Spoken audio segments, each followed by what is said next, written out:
Well, some breaking news just coming in. This is great news because another vaccine that has been developed by Johnson & Johnson has got not for emergency use in India.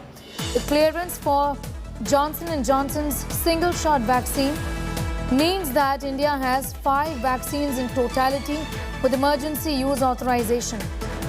Milan Sharma has more on that story. Milan, I hate to sound, skeptical and cynical right here, but 5 vaccines approved, but we technically have just 2 vaccines that are being used, Oma.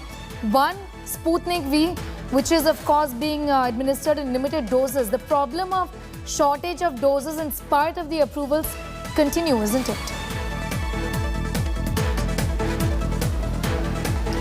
Yes, Neha, but the fact that we now have a 5th vaccine as a part of India's vaccine basket is not a bad thing at all, because despite the fact that Indian-based companies, Bharat Biotech and Serum Institute of India have been running India's vaccination drive, we do have Sputnik V, which is also being administered, the Russian vaccine.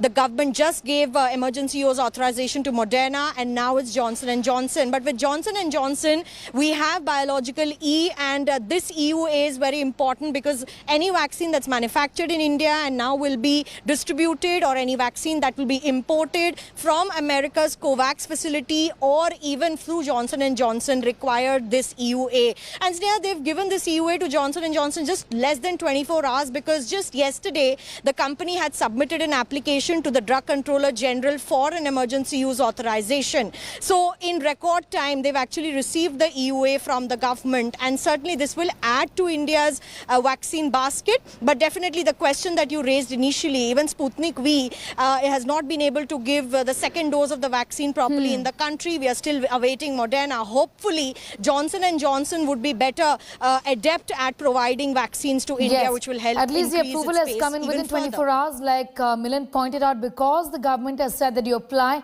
and decision on your approval will come within 3 days. This has come within 24 hours. Milan, thanks for getting us those details.